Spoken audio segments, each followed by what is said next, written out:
एक हो जाए तो बन सकते हैं खुर्शीद व मुबीन, एक हो जाए तो बन सकते हैं खुर्शीद व मुबीन, वरना इन बिखरे हुए तारों से क्या बात बने। मुअज़्ज़ज़ सामिईन किराम, अल्लाह तबारक व तआला का बहुत ही बड़ा एहसान है कि अल्लाह ताला ने हम तमाम को इस मुतबर्रक दिन मैसर फरमाया। अल्लाह ताला का जितना भी शुक्र अदा करे बहुत कम है। मैंने आयत करीमा पढ़ा, इन्नमल मुमिनूना इख्वतुन फअस्लिहू बैन अखवैकुम वत्तकुल्लाह लअल्लकुम तुरहमून। आयत करीमा में अल्लाह तबारक व तआला ने दो रूल रेगुलेशन को बयान किया है कि आपस में इत्तेहाद और इत्तेफाक को पैदा करें, भाईचारा निभाए,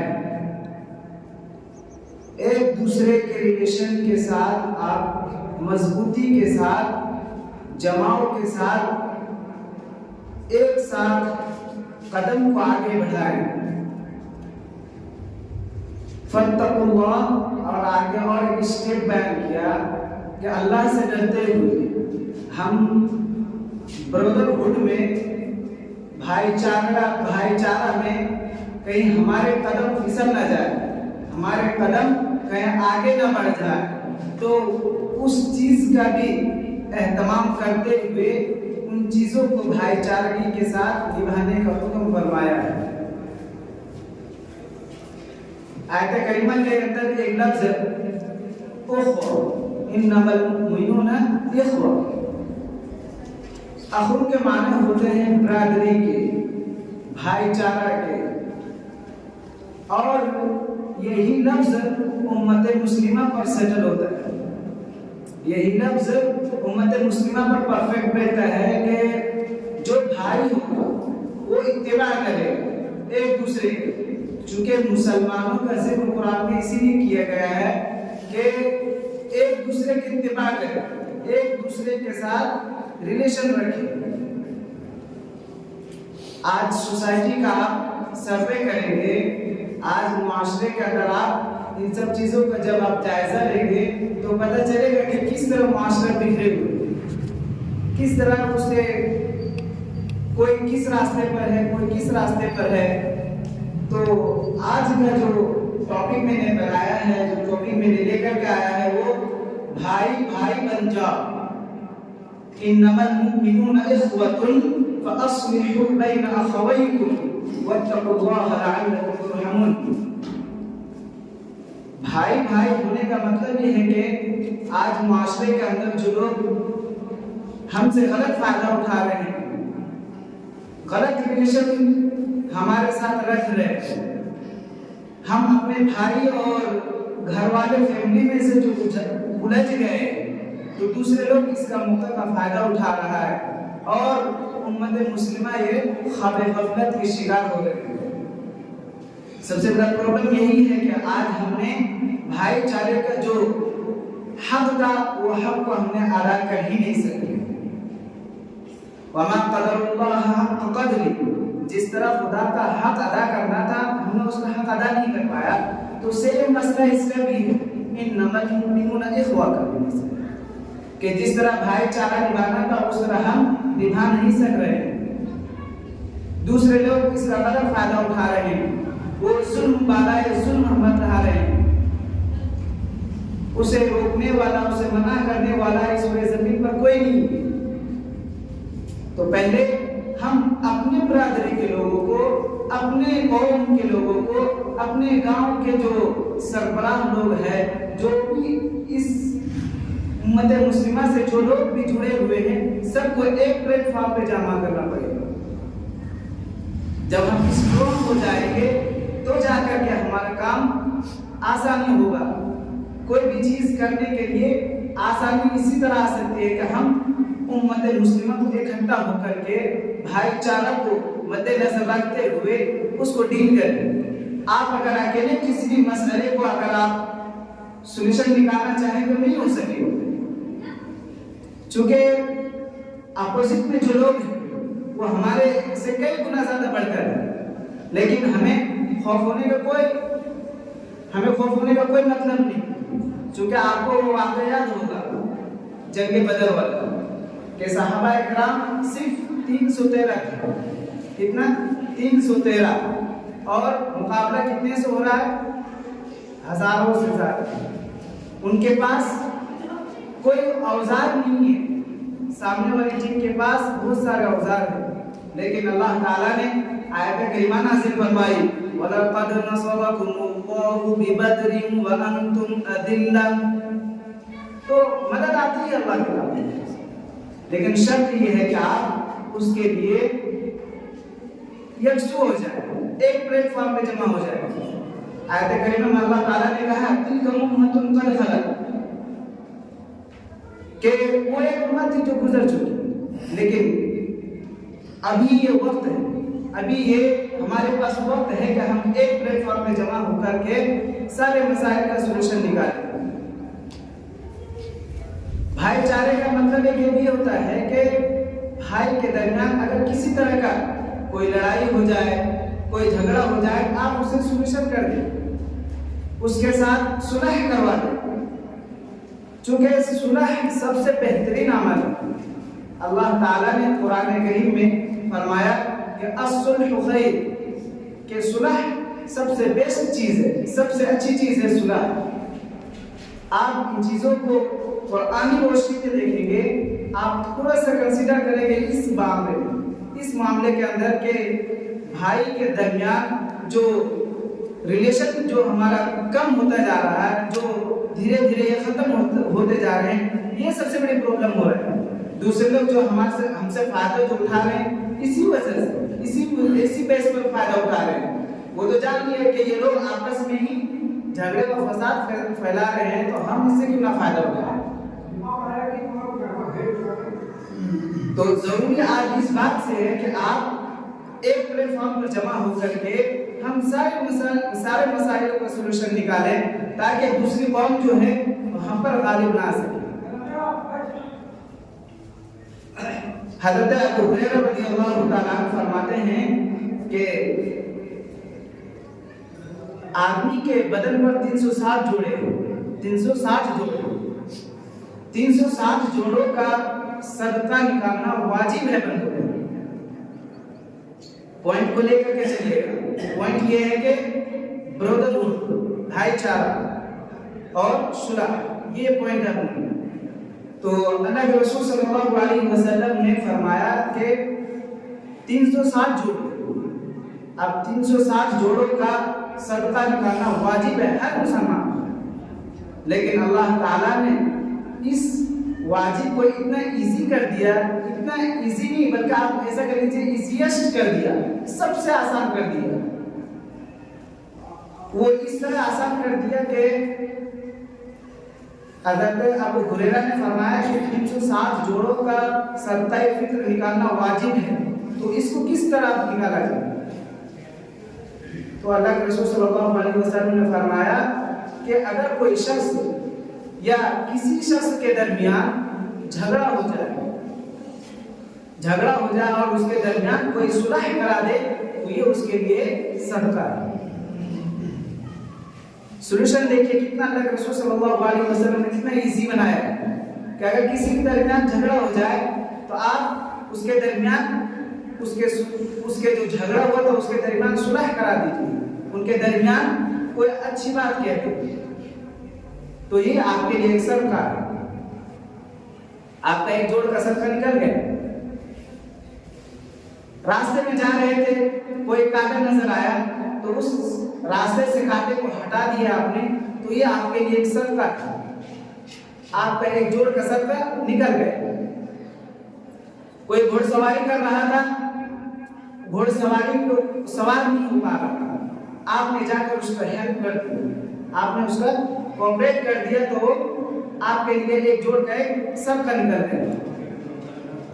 आज के पीरियड में अगर कोई शख्स टू व्हीलर में, फोर व्हीलर में या साइकिल में नहीं चल पा रहा है, आप उसका आपने हेल्प कर दिया, तो ये आपके एक जोड़ का एक सदका निकल गया। इसी तरह आपने किसी अपसेट शख्स को, कोई गमज़दा शख्स को आपने कोई भली बात कह दिया, तो ये उसके लिए एक सदका हो गया, ये आपका एक पास का एक सदका निकल गया। तो असल जो मेन मकसद अल्लाह के रसूल सल्लल्लाहु अलैहि वसल्लम ने फरमाया कि इन सब चीजों में, इन सब जितने भी सदका और फितर जितने भी सदकात हैं, इसमें से सबसे आला क्वालिटी का कौन सा है? तो सबसे आला क्वालिटी का वो है कि दो शख्स यानी जो दो लोगों के दरमियान झगड़ा हुआ था और वो दोनों के दरमियान रिलेशन को कायम किया, ये सबसे ज्यादा इंपॉर्टेंट है, ये सबसे ज्यादा अहम है। अल्लाह के रसूल सल्लल्लाहु अलैहि वसल्लम हजरत आयशा सिद्दीका के साथ में थी। अल्लाह के रसूल सल्लल्लाहु अलैहि वसल्लम घर के अंदर बैठे हुए थे, तशरीफ फरमा थे। घर के अंदर बातचीत हो रही थी, बाहर में दो शख्स झगड़ रहे थे। झगड़ा इसलिए हुआ था कि एक शख्स ने एक शख्स से कर्ज लिया था, कर्ज लिया था तो उसे वो मांग रहा था, बार बार रिक्वेस्ट कर रहा था उससे कि आप मुझे मेरे पैसे लौटा दीजिए, लेकिन वो शख्स, उसके अंदर इतना कैपेसिटी नहीं था, उसके अंदर इतनी ताकत नहीं था कि वो इसको अदा कर सके, इसको पे कर सके, उसके पास ताकत नहीं था। अब धीरे धीरे डिस्कशन जो हो रहा था वो काफी कॉम्प्लिकेटेड होते जा रहा था, मुश्किल से मुश्किलतर होते जा रहा था। अब इसी दरमियान उस शख्स ने कसम खा लिया कि अल्लाह की कसम मैं तुझे कर्ज नहीं माफ करूंगा। अल्लाह के रसूल सल्लल्लाहु अलैहि वसल्लम दौड़े आए, बोला वो कौन सा शख्स है जिसने कह दिया कि मैं माफ नहीं करूंगा? वो कौन सा शख्स है? कौन नहीं चाहता कि वो भलाई का काम करे? वो शख्स फौरन अल्लाह के रसूल सल्लल्लाहु अलैहि वसल्लम से माजरत पेश की कि अल्लाह के रसूल सल्लल्लाहु अलैहि वसल्लम, मुझसे गलती हो गई, अब मैं ऐसी गलती नहीं करूंगा, मैं भी चाहता हूं कि मैं कुछ नेक काम कर लूं, कुछ भलाई का काम कर लूं। तो फिर कहा कि अगर आप भलाई का काम करना चाहते हैं तो आप जो इस कर्जदार का जो पैसा आप नहीं दे पा रहा है, आप उसे माफ कर दीजिए। फौरन वो शख्स ने बोला, अल्लाह के रसूल सल्लल्लाहु अलैहि वसल्लम आपका हुक्म सर आंखों पर, योर विशेष माय कमांड, कि आपका हुक्म सर आंखों पर, मैंने इसको माफ कर दिया। मैं चाहता हूं कि मैं इसमें पार्टिसिपेट करूं, मैं इसमें हिस्सा लूं कि charity of the best things, कि सदका ये अल्लाह के नज़दीक सबसे बेहतरीन चीज है। अल्लाह के रसूल सल्लल्लाहु अलैहि वसल्लम ने शुरू में मैंने कहा कुल्लु मारूफिन सदक़तुन, हर भलाई का काम सबका है। किसी भाई के दरमियान कोई झगड़ा हो गया, उसे सुलह भी करना, ये भी एक सदका है। तो आयत करीमा के अंदर जो अल्लाह ने पैगाम दिया, जो मैसेज हम लोग के लिए दिया है, वो ये है कि हम आपस में भाई भाई होकर के रहें। एक दूसरे से जो तनाज़ा, जो झगड़ा हो गया, जो आपस में लड़ाई चल रही है, विवाद चल रहा है, इसे आप खत्म कीजिए और एक प्लेटफॉर्म पर जमा होकर के उम्मत मुस्लिमा का साथ दीजिए। और अगर ऐसा नहीं करेंगे तो हमारा बातिन दिन ब दिन खराब होता चला जाएगा। और भले ये भली चीजों का जो हुक्म होता है अल्लाह ताला की तरफ से होता है, मिजान मिल्ला होता है। अकाबिरीन में लिखा है कि अगर कोई शख्स बहुत पाबंद हो, वो तस्बीहात का पाबंद हो, वो 5 वक्त नमाज का पाबंद हो, वो रोजा रखने वाला हो, चाश्त पढ़ने वाला हो, तहज्जुद गुजार हो, इन सब के बावजूद अगर वो शख्स के पास अगर वो अखलाक ना हो जो लोगों के दरमियान झगड़ा करता है, उसके बातिन के अंदर जो बुग़्ज़ और हसद रहता है, तो ये 5 वक्त की नमाज पढ़ने वाला से और तहज्जुद गुजार से, चाश्त पढ़ने वाला से, इन तमाम लोगों से ज्यादा बेहतर वो शख्स है जो लड़ाई से बचता रहता हो, जो लड़ाई को फसे पुश डाल देता हो, जो लोगों के दरमियान झगड़ा ना फैलाता हो, तो ये शख्स सबसे ज्यादा अहम है।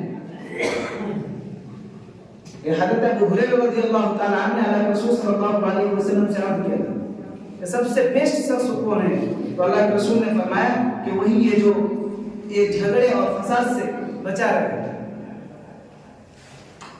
अल्लाह ताला ने कुरान में कहा कि इन्नल्लाह ला युहिब्बुल फसाद, अल्लाह ताला फसादियों को पसंद नहीं फरमाता। इस रोए जमीन पर जो फसादात हो रहे हैं, जो लड़ाई झगड़े हो रहे हैं, ये जान लीजिए कि ये बातिल को बिल्कुल खराब कर देगा। एक डिस्ट्रॉय जिसको कहते हैं, तबाह बर्बाद कर देते हैं, वो इस तरह से ये झगड़ा और फसाद बर्पा कर देगा। बर्मा के अंदर क्या हुआ था? यही तो हुआ था जिसको आलिम मियां नदवी ने फरमाया था कि अगर तुम मुत्तहिद नहीं रहोगे तो तुम मारे और काटे जाओगे। कई साल पहले उनको ये बशारत दे दिया था। आखिर में यही हुआ था उनके साथ कि उनके अखलाक बिगड़ गए और वो इस तरह के फिर जुल्म और बर्बरियत के शिकार में हो इस चुंगल में फंस गए। तो हम लोग के लिए सबसे जो इम्पोर्टेंट चीज है आज का दिन जो हमारे लिए और आपके लिए है, वो ये है कि भाईचारा निभाएं। अगर किसी के दरमियान झगड़ा हो गया तो आप उसे निभाएं, उसे आपस में कोई कमेटी जाकर के कोई आदमी मिल करके उसे इस बेस पर लाए कि उसे सुलह करा दो। कमेटी के अंदर सबसे ज्यादा अहम वो शख्स होते हैं जो बड़े होते हैं। तो इस मुआशरे के अंदर सब बड़े, सब अल्लाह ताला ने सबको कुव्वत गोयाई अता किया है और सब मुत्तहिद होकर के जब एक प्लेटफॉर्म पर चलने लगेंगे तो मुझे उम्मीद और यकीन है कि हमें कोई नहीं रोक सकेगा, हमें कोई तबाह बर्बाद नहीं कर सकेगा। बहुत सारी बातें ऐसी होती हैं जिसको इशारे पे समझ लिया जाता है, वजाहत करने के और एक्सप्लेन करने का कोई मतलब नहीं रहता है। आप लोग सब समझदार हैं, सोशल मीडिया में सब एक्टिव हैं। आप इन चीजों को थोड़ा फोकस करें और अपनी बिरादरी के अंदर, अपने कमेटी के अंदर इन सब का मशवरा करें और इससे एक फायदा ये होगा कि हम तमाम के अंदर आपसी मोहब्बत और क़ुव्वत पैदा होगी। एक दूसरे के अंदर मोहब्बत जब पैदा होगी तो कोई भी हम पर गलबा नहीं पा सकेगा। तो दुआ करें कि अल्लाह ताला हम सबको भाईचारा और क़ुव्वत के अंदर जो मोहब्बत है उस मोहब्बत को निभाने की तौफीक अता फरमाए। और एक ऐलान ये करना है कि एक औरत आई है, पता नहीं किस इधर कोई करीबी जगह से आई है, वो काफी नाउमीदी का इजहार कर रही थी और हेल्पलेस यानी बहुत मजबूर थी वो औरत। वो आकर के बार बार रिक्वेस्ट कर रही थी कि हमारा कोई नहीं, मेरे 4 बेटियां हैं, मेरे एक भी फर्जंद नहीं है, एक भी लड़के नहीं, एक भी लड़का नहीं है और मेरी बेटी का यानी नेक्स्ट वीक अगला हफ्ता उसका मंगनी के लिए लोग आ रहे हैं और हमारे पास कुछ भी पैसा नहीं है। तो आप इस कमेटी वाले से आप रिक्वेस्ट करें मेरे जानिब से कि वो हमें कुछ ताउन करें। अल्लाह ताला ने आयत करीमा के अंदर इरशाद फरमाया, मसलुल लज़ीना युनफ़िक़ूना अम्वालहुम फ़ी सबीलिल्लाहि कमसलि हब्बतिन अम्बतत सबअ सनाबिल फ़ी कुल्ली सुंबुलतिन मिअतु हब्बा वल्लाहु युज़ाइफ़ु लिमन यशा। आयत करीमा का मतलब ये होता है कि अगर कोई शख्स इस दुनिया के अंदर कोई एक बीज लगाता है तो रोज़े महशर के दिन उसको एक के बजाय 100 गुने मिलेंगे। मन जाअ बिल हसनति फलहु अश्रु अम्सालिहा, जो कोई शख्स एक नेकी करता है तो अल्लाह ताला उसको 10 नेकी देते हैं। तो आयत करीमा के अंदर अल्लाह ताला ये इरशाद फरमा रहे हैं कि कोई शख्स 1 रुपया अगर इस दुनिया में खर्च करता है तो रोज़े महशर के दिन उसको हम इसका 10 गुना ज्यादा देंगे। अगर आज हम किसी के ऊपर 1 रुपया खर्च करेंगे, वो एक रुपया वो 1000 रुपया बन सकता है। कहते हैं कि कतरा कतरा समंदर शवर, आपका एक रुपया उस बूढ़ी के लिए कई हजार बन सकते हैं। तो आयत करीमा को सामने रखते हुए और कुल्लु मारूफिन सदक़तुन को सामने रखते हुए आप उस बुढ़िया की मदद करें जो अपने हेल्पलेस का इजहार कर रही थी, अपने नाउमीदी का और मजबूरी का इजहार कर रही थी। अगर आप लोग उसके ताउन करेंगे तो अल्लाह की ज़ात से उम्मीद है कि आपको भी कल कोई कोऑपरेट करेगा, आपको भी कोई वसीला अल्लाह ताला आपके लिए भी बनाएंगे। तो दुआ करें कि अल्लाह ताला हम सबको कहीं सुनी हुई बातों पर अमल करने की तौफीक अता फरमाए। सुब्हानल्लाहि व बिहम्दिही सुब्हान